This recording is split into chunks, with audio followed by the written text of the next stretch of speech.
जय हिंद दोस्तों, welcome to ज्योतिर्मय। दोस्तों, आज हम स्वागत करेंगे बाबा रामदास जी का बाबा की खरी खोटी से। बाबा जी, आपका बहुत बहुत स्वागत है हमारे चैनल पर। अपने बढ़िया व्यूज देने के लिए आप आए, उसके लिए बहुत बहुत धन्यवाद। जय हो, सिंपल जय एक श्री राम। सिंपल एक क्वेश्चन है बाबा जी, मैं फालतू उलझने वाला हूं ही नहीं। राहुल गांधी रंगा सी यार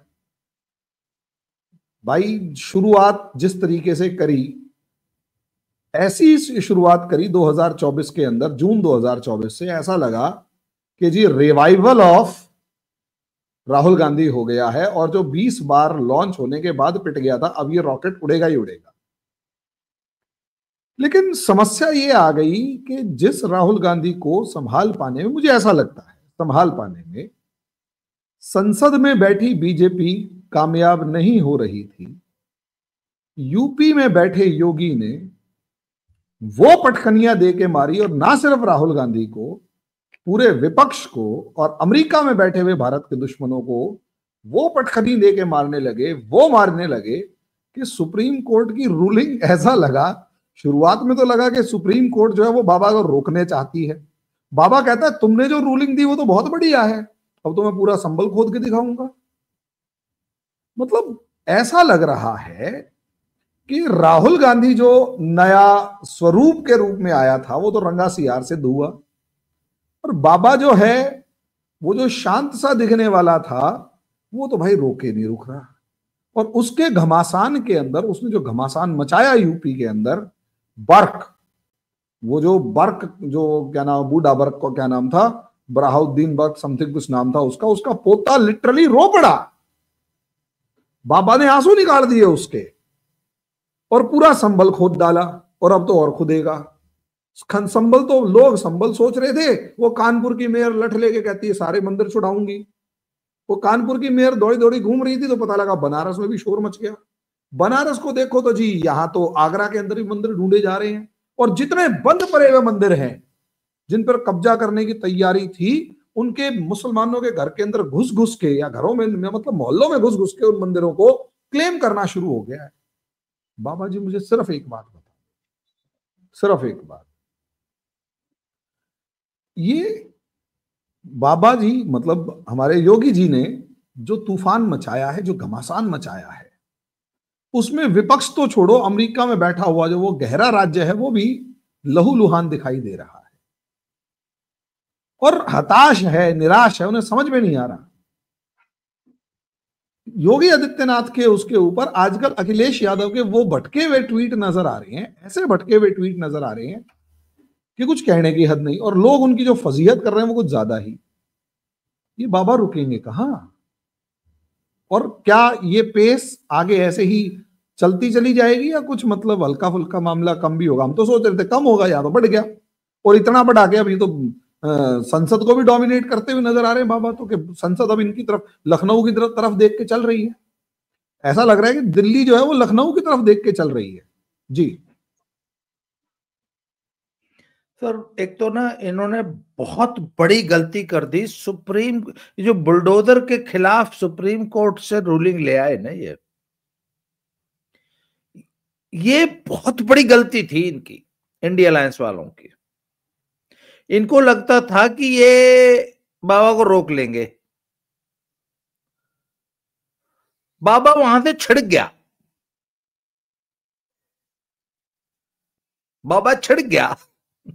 ये छेड़ रहे थे, बाबा छिड़क गया। उसने बोला अच्छा ठीक है, अब तुम बुलडोजर ही रोक लो। दूसरी एक चीज बताऊं सर, इन्होंने बाबा को मिसजज कर लिया। जब ये एक के बाद एक लगातार सर्वे की पिटिशंस फाइल होने लगी, तो इनको लगा कि अगर हम थोड़ा सा बवाल करेंगे तो बाबा डिफेंसिव हो जाएगा। तो जब वो संभल वाली मस्जिद का सर्वे चल रहा था, इन्होंने घेर घार के जो पत्थरबाजी करी, उसमें 5 मर गए। तो आमतौर पे सर जब होता है कि जब ऐसा 5-5 लोग मर जाए, पुलिस पे आरोप लगने लग जाए, तो कोई भी राज्य प्रशासन, कोई भी राज्य सरकार ना डिफेंसिव हो जाती है। कि यार 5 आदमी पुलिस ने मार दिए, ऐसे आरोप थे। पर यहां उल्टा हुआ। यहाँ बाबा ने पूछा, हाँ भाई एक बताओ पहले, तब तो तुमने मारे हैं, वाकई मारे हैं? बोला ना जी हमने ना मारे। बोला फिर पकड़ो सालों को। सर बाबा ने खुली छुट्टी दे दी यूपी पुलिस को कि मुझे संभल में लॉ एंड ऑर्डर एकदम दुरुस्त चाहिए। और सर आपको तो पता है, जब पुलिस और प्रशासन को जब खुली छुट्टी मिल जाती है कि मैं खड़ा हूं, चिंता मत करो।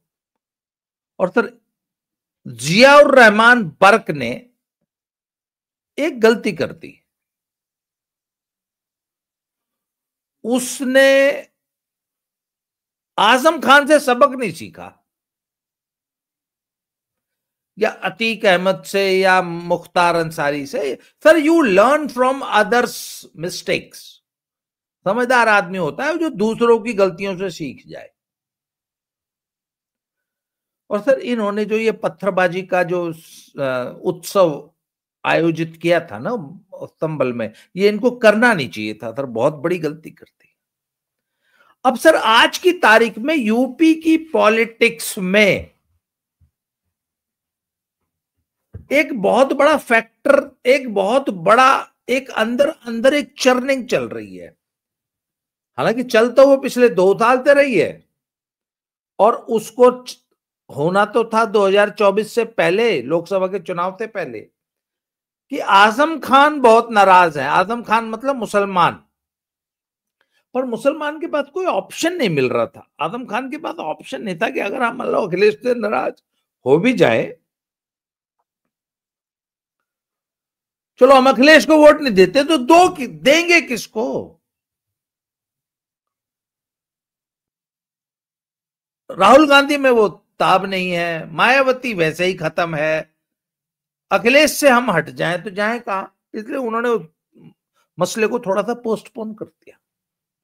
अब सर इस वक्त यूपी में एक प्लानिंग चल रही है कि आजम खान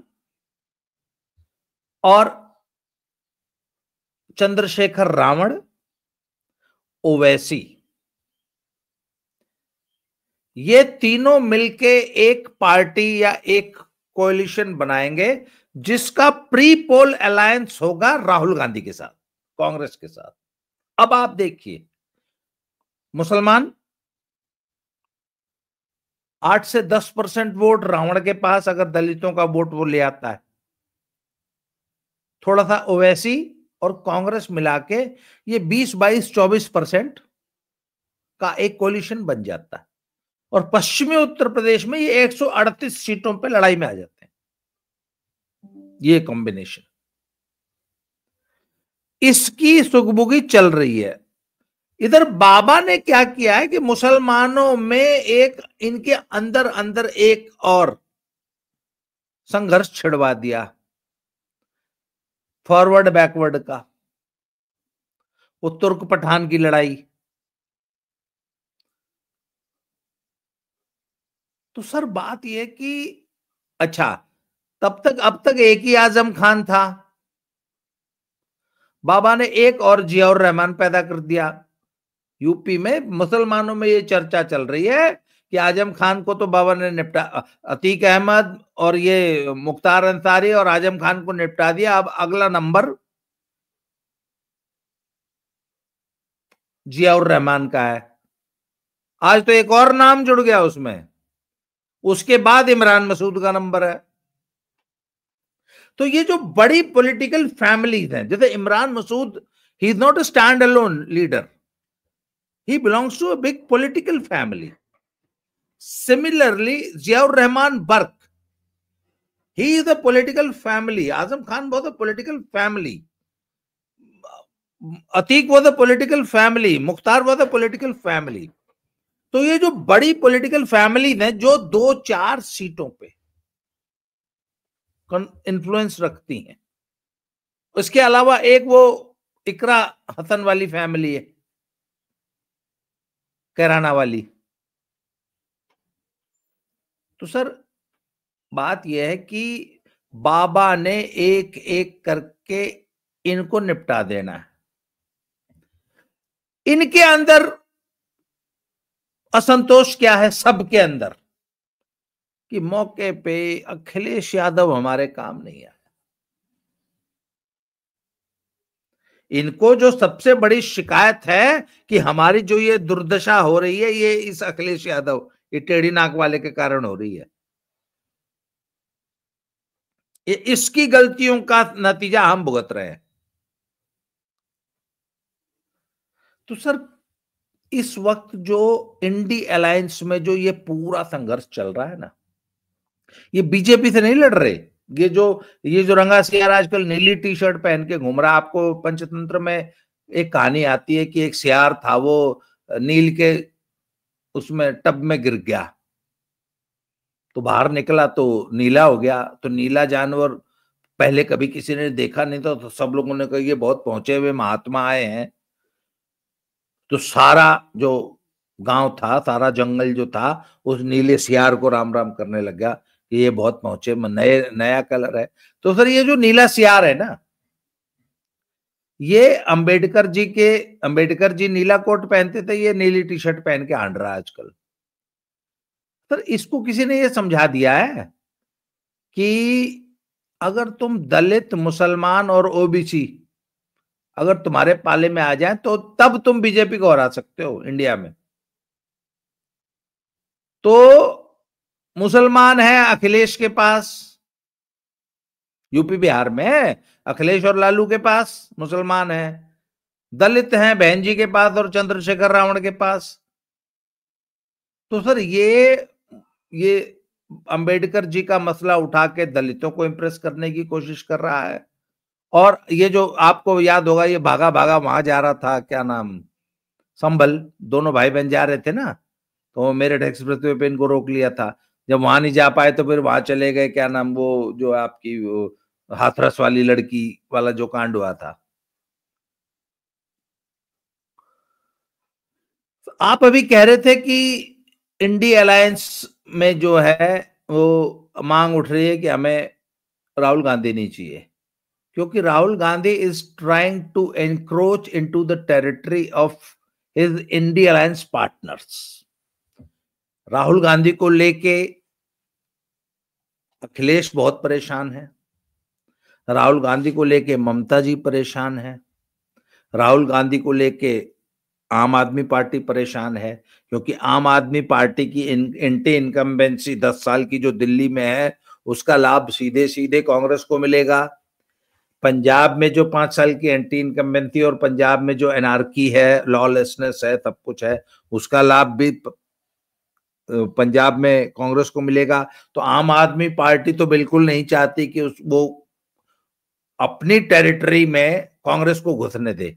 तो अभी जो आप टिप्पणी कर रहे थे कि इंडी अलायंस में घमासान मचा है कि हमें राहुल गांधी नहीं चाहिए, क्योंकि राहुल गांधी उनके वोट बैंक में को एनक्रोच करने की कोशिश कर रहा है। बाबा की ये या बीजेपी की ये स्ट्रेटेजी है। जैसे अभी पिछले दिनों चंद्रशेखर रावण आजम खान से मिलकर आया है जेल में, और आजम खान ने जेल में बैठे बैठे अपने रामपुर के जिला अध्यक्ष से एक चिट्ठी लिखवाई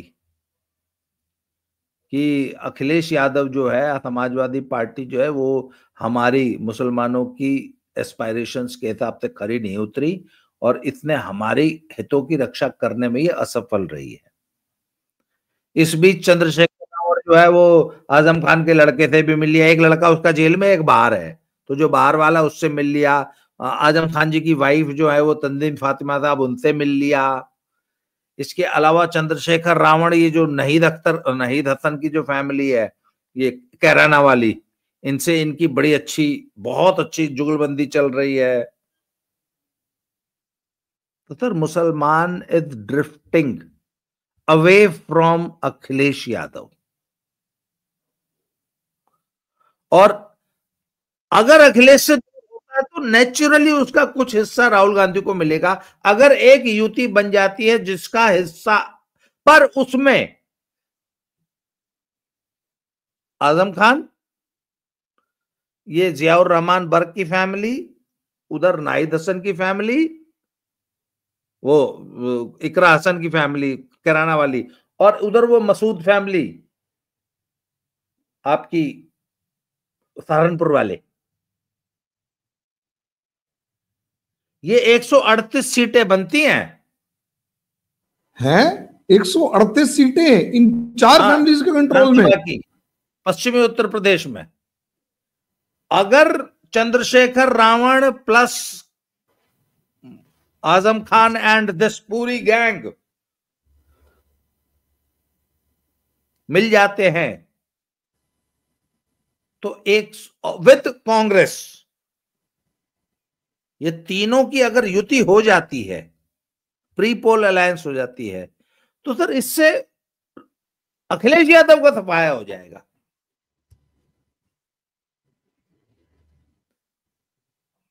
पहला। अब यदि मुसलमान अखिलेश यादव से हट गया तो यादव जी लोग हमारे क्या करेंगे भाई? ये भी तो सोचने वाली बात है।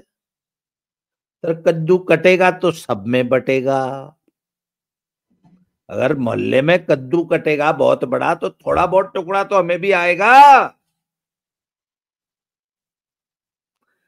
सर वो कद्दू काटने का काम बाबा बहुत बढ़िया कर रहे।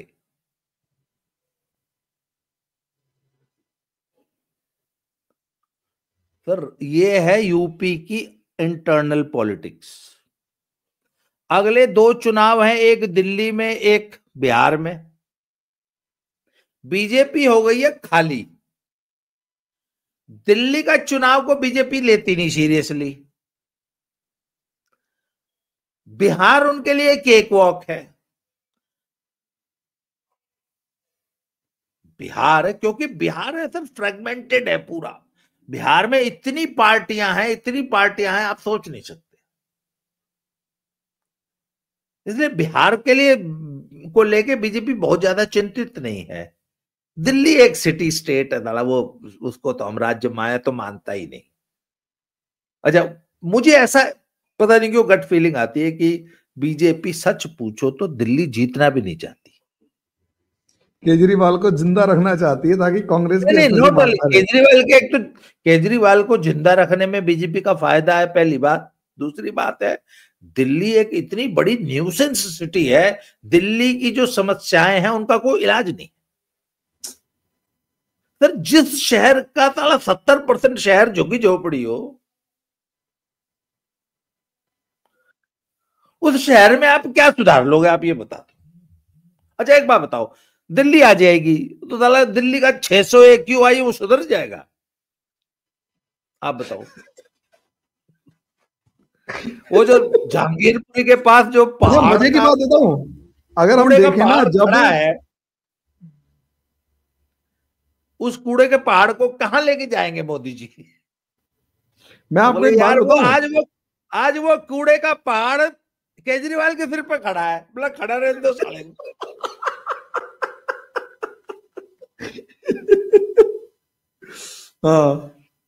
आज यमुना गंदी है, केजरीवाल की यमुना गंदी है, केजरीवाल की हवा खराब है, केजरीवाल के सिर पे कूड़े का पहाड़ है, उसे हम अपने सिर पे क्यों ले? बोला साले केजरीवाल को देख रखो।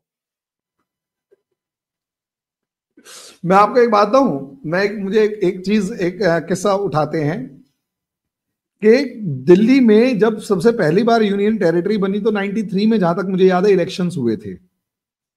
और 93 में इलेक्शंस हुए तो 93 से 98 तक दिल्ली में बीजेपी थी। सुषमा स्वराज और ये क्या नाम है, कौन से वो वर्मा साहब थे, साहिब सिंह वर्मा, और कुछ दिन मदन लाल खुराना भी, ये सारे आपस में लड़ते भिड़ते रहते थे कि मैं मुख्यमंत्री बनूंगा, मैं बनूंगा।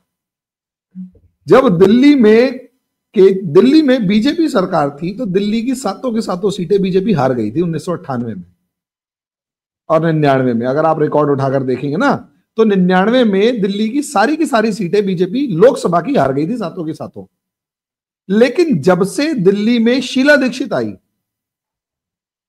बीजेपी को 7 की 7 सीटों पे एक उम्मीद जगने लगी कि दिल्ली का सारा ठीकरा शीला दीक्षित का सर फूटता। और 7 की 7 लोकसभा की सीट बीजेपी को मिल जाती।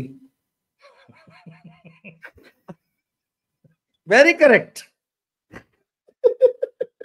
ये लॉजिक आप उठाकर देखिए, बड़ा तगड़ा है। 2009 में कांग्रेस को 7 सीटें आई हैं या 6 या समथिंग, देख लेंगे। लेकिन जैसे जैसे सिर्फ एक बार को छोड़ दिया जाए, बाकी सारे बार में दिल्ली के पास लोकसभा की सातों सीटें रही हैं। लेकिन तभी लोकसभा की सातों सीटें हारी है बीजेपी नॉर्मल केसेस में, जब दिल्ली पूरे तरीके से बीजेपी के पास नहीं रही। एमसीडी में बीजेपी, विधानसभा में कोई और पार्टी और सेंटर में बीजेपी। इस बार एमसीडी भी हार गई क्योंकि केजरीवाल को लपेटना था। जी तो सर ये स्थिति है। और बाबा इस वक्त जो हैं वो एकदम फुल फॉर्म में चल रहे हैं। उसका कारण है, बाबा को नस मिल गई है, नस।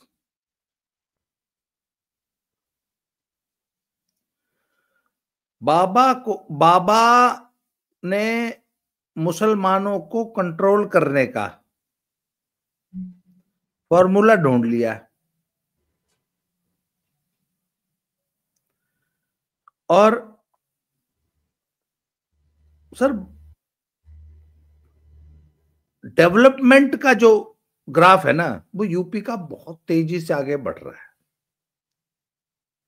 आज की तारीख में यूपी में अभी पिछले 3 महीनों में 5 नए एक्सप्रेसवे सैंक्शन हुए हैं, 5। और आने वाले 5 सालों में और 13 जो है या तो कंप्लीट हो चुके हैं या उन पे काम चल रहा है, जो कि अभी इस 1 साल में 13 तो अगले 1-2 साल में कंप्लीट हो जाएंगे। 5 एकदम नए सैंक्शन हो गए। और ये 2029 में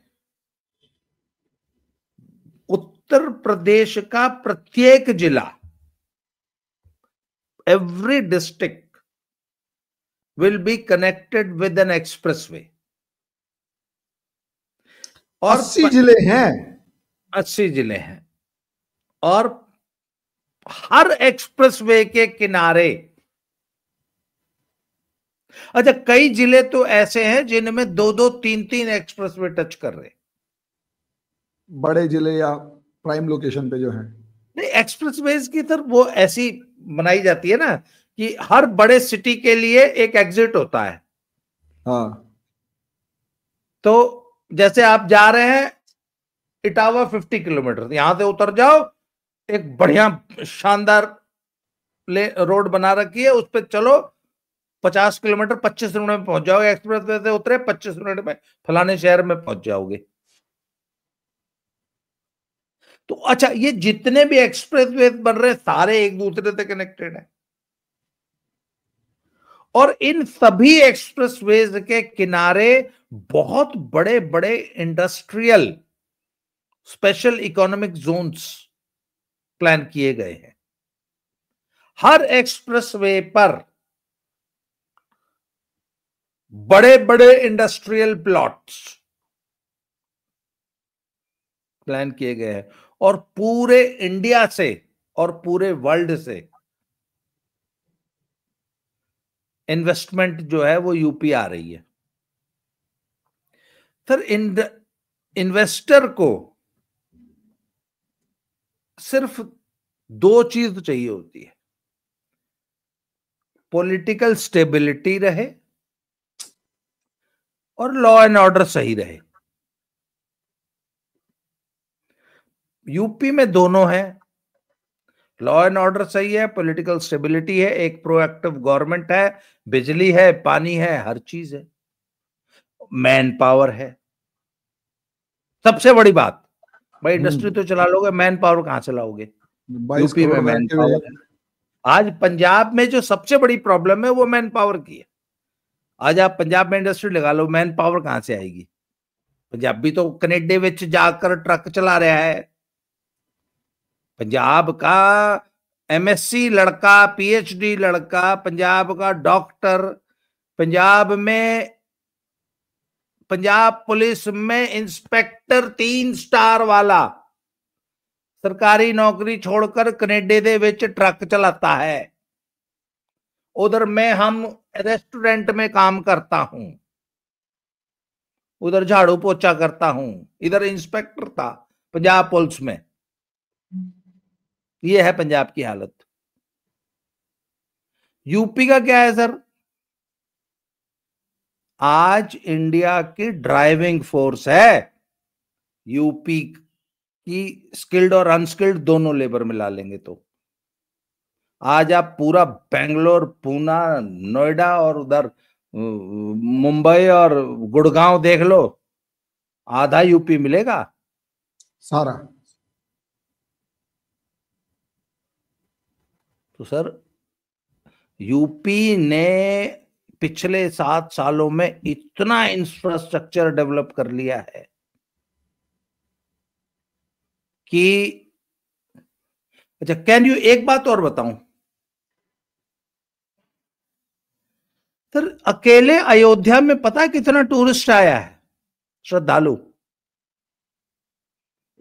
1 साल में? 12 करोड़। 12 करोड़ टूरिस्ट अयोध्या में? हाँ जी, क्योंकि अयोध्या का टूरिस्ट सिर्फ अयोध्या नहीं आता, फिर वो अयोध्या से आगे काशी, वाराणसी निकल जाता है, उधर से प्रयागराज चला जाता है। अगले 3 महीने में यूपी में पता है कितना टूरिस्ट आएगा? हाँ, वो तो सच में कुंभ आ रहा है। कुंभ का मेला लग रहा है सर। आज यूपी इंडिया का सबसे बड़ा इकोनॉमी बनने जा रही है। इसमें सबसे बड़ा योगदान है योगी जी का, उनके लॉ एंड ऑर्डर और उनका इंफ्रास्ट्रक्चर में जो उन्होंने पुश किया।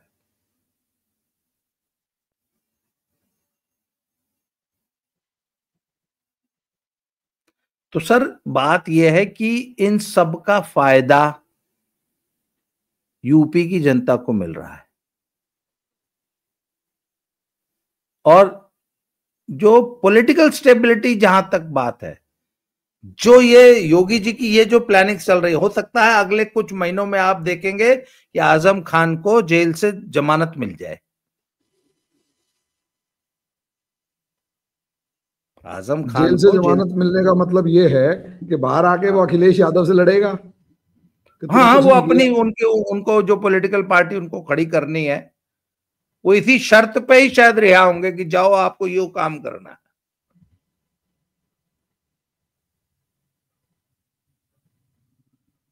तो हम ये नहीं कह रहे कि ठीक है अगले आजम खान की पार्टी आएगी और स्वीप कर देगी ना, अखिलेश को डुबो देगी और कुछ नहीं करेगी, अखिलेश को डुबो देगी।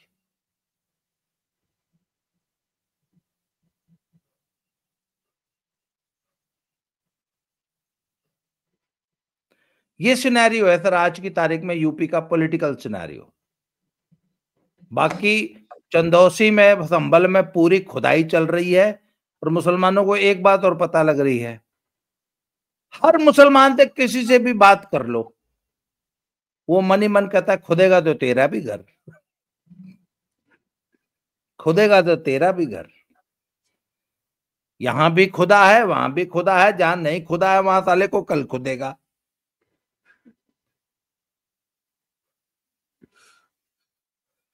और मुसलमानों ने ये मान लिया है कि हम बाबा से पंगा नहीं ले सकते, इसलिए बाबा से सुलह कर लो।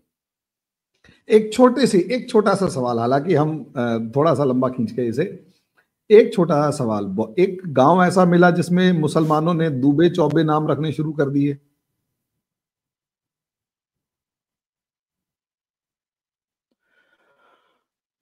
सर एक बात चली कनाडा में कि 50 लाख लोगों को डिपोर्ट किया जाएगा कनाडा से। तो उन्होंने बोला जी एक बंदे को डिपोर्ट करने में $15,000 का खर्चा है, मुकदमा चला के फिर उसको डिपोर्ट करने में। तो इतने लोगों को कैसे डिपोर्ट करोगे? तो वहां की एक मंत्री थी, उसने अपने संसद में पता है क्या बोला, हमें नहीं करना पड़ेगा, आप ही चले जाएंगे। हमें कुछ नहीं करना पड़ेगा,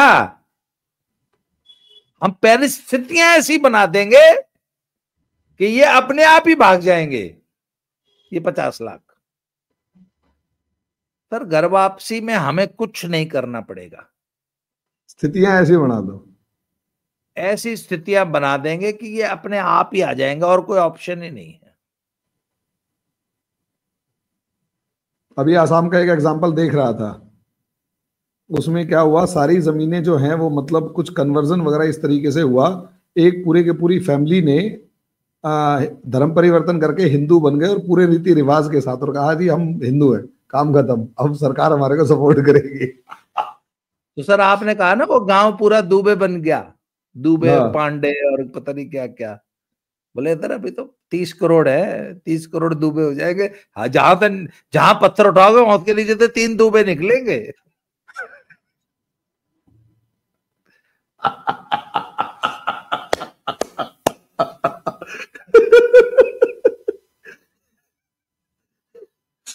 खैर, एक जाते जाते एक खबर और दे दे कि मुरादाबाद में भी 40 साल से बंद पड़ा एक जैन मंदिर खुलवा दिया गया है, और उसमें योगी लाइब्रेरी बना दी, बताओ, है। उसमें लाइब्रेरी बना दी।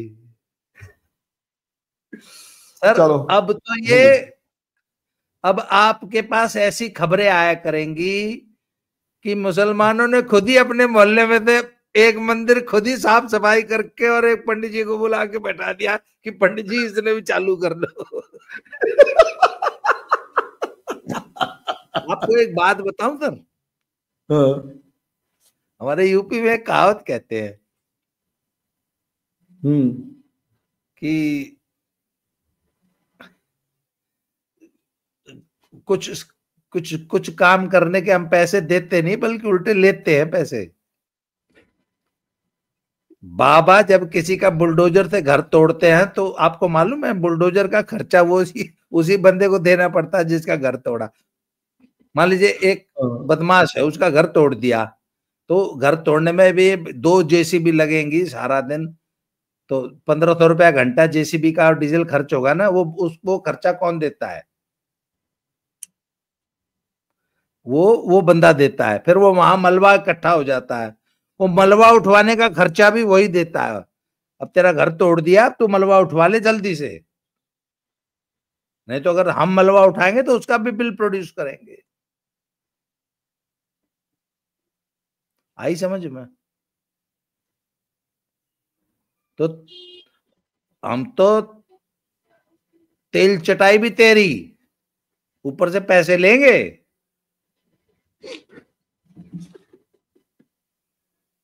तो सर ये है। बाबा जी मजा आ गया, आपने जो चीज समझाई, और उम्मीद करता हूं कि जो लोगों को मैसेज देना चाहती है सरकार वो जा रहा है। और शॉर्ट में तो यही है कि भाई योगी एक्शन से कहीं ना कहीं अखिलेश राहुल सब धोए जाएंगे, और 27 के चुनाव में उम्मीद करते हैं कि फिर एक बड़ा ही दंगल होगा। ये बाबा नहीं रुकने वाला, अब कहीं और ही चढ़ाई हो रही है। Concluding remark. सर बाबा को उंगली मत करो, बाबा मास कर देगा। बाबा जो कर रहा है उसको करने दो, उसके खिलाफ इधर उधर कोर्ट में, हाई कोर्ट में, सुप्रीम कोर्ट में मत जाओ। अगर बाबा के राज में कोई अगर सर्वे की एप्लीकेशन लगा रहा है तो उसको हाई कोर्ट सुप्रीम कोर्ट से मत रुकवाओ। अगर सर्वे हो रहा है तो हो लेने दो। मंदिर मस्जिद की खुदाई हो कि मस्जिद के नीचे क्या है ये देख रहा है, देख लेने दो। नहीं तो कल को फिर बाबा पता नहीं कहां कहां खोद के कहां नीचे से क्या निकाल देगा। एक संभल का सर्वे हो जाता तो क्या दिक्कत थी? क्या दिक्कत थी? अब तो पूरा संभल खोद दिया। अरे तब तो सिर्फ मस्जिद ही खुद थी, सर्वे होता। अब तो पूरा संभल खोद दिया, और संभल ही क्यों, कल को हो सकता रामपुर भी खुद जाए, कल को मुरादाबाद भी खुद जाए, पता नहीं क्या क्या खुदेगा, पता नहीं क्या क्या खुदेगा अब तो। इसलिए अगर बाबा सर्वे करने आ रहे हैं तो करने दो, डोंट स्टॉप। ये है sir moral of the story. बाबा जी आपने टाइम दिया उसके लिए बहुत बहुत शुक्रिया। उम्मीद करता हूं कि मैसेज पहुंच गया होगा सब तक। बाबा जी का चैनल बाबा की खरी खोटी और मेरे चैनल ज्योतिर्मय ग्लोबल कर्मण्य, तीनों को लाइक करें, सब्सक्राइब करें, शेयर करें, बेल आइकन जरूर दबाएं ताकि हमारी ये वीडियोस आप लोगों तक जल्दी से जल्दी पहुंचे। धन्यवाद बाबा जी, बहुत बहुत शुक्रिया, धन्यवाद। राम राम जी, जय श्री राम। जय श्री राम।